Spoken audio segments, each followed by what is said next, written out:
Hello बच्चों, चलिए प्रश्न को पढ़ते हैं।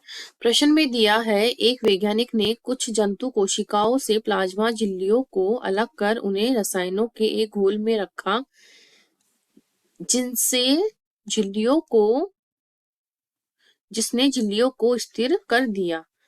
जब उन्होंने एक लवणीय विलयन को इसमें मिलाया तो उन्होंने पाया कि यद्यपि झिल्ली अखंड दिखाई देती है, किंतु स्थिरक विलयन में प्रोटीनों की जो मात्रा होती है वो बढ़ गई है। स्थिरक विलयन में ये नए प्रोटीन संभवतः थे। तो इसमें कौन से प्रोटीन हमें मिले?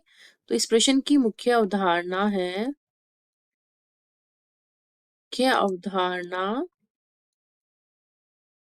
कोशिका झिल्ली।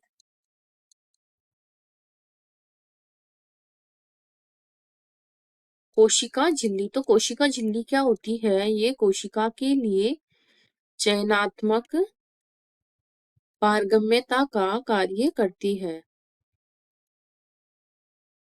पारगम्यता का कार्य करती है क्योंकि ये आयनों तथा अणुओं के परिवहन में सहायक होती है। तो कौन से अणु को अंदर आना है कोशिका के अंदर तथा कौन सो को बाहर जाना है, उसका चयन हमारी कोशिका झिल्ली के द्वारा किया जाता है।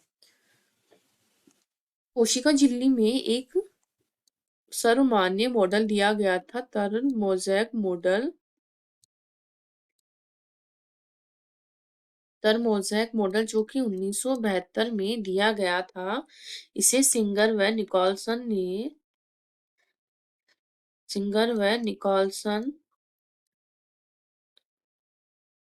निकोलसन ने प्रतिपादित किया था। तो इन्होंने क्या बताया था?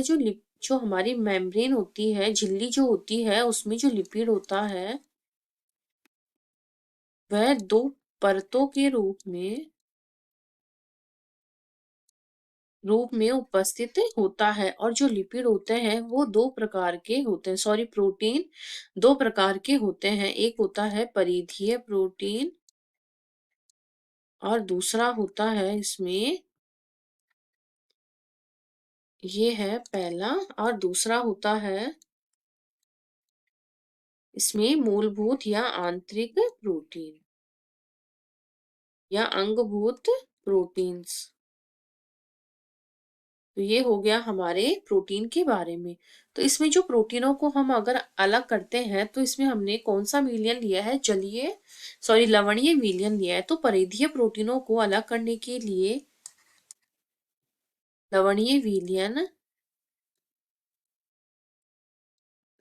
विलयन से उपचारित किया जाता है। उपचारित किया जाता है, जिससे कि हमारी जो परिधीय प्रोटीन होती है वो विलयन में आ जाती है जब लवणीय विलयन से इसको उपचारित करते हैं।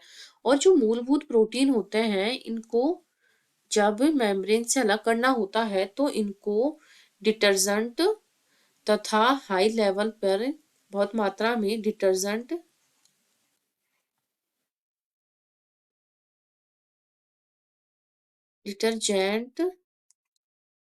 का उपचार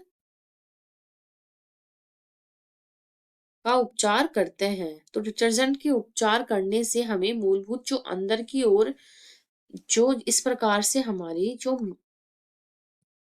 मेम्ब्रेन की संरचना होती है, इसमें अंदर की ओर जो उपस्थित होते हैं प्रोटीन, वो डिटर्जेंट से उपचारित करने पर बाहर आ जाते हैं, क्योंकि ये मेम्ब्रेन के अंदर की ओर टाइटली या जकड़े हुए रहते हैं। तो इनको निकालने के लिए हमें हाई मात्रा में डिटर्जेंट की आवश्यकता होती है। तो इस प्रकार से हमारे प्रश्न में जो लवणीय विलयन से हमने उपचार किया है तो प्रोटीन की मात्रा बढ़ गई है विलयन में। तो इसलिए क्यों बढ़ी? क्योंकि इसमें जो परिधीय प्रोटीन था उनको हमने बाहर निकाल लिया है हमारे विलयन में। तो इस प्रकार ए हमारा सही हो जाएगा और बाकी के विकल्प हमारे कट जाएंगे।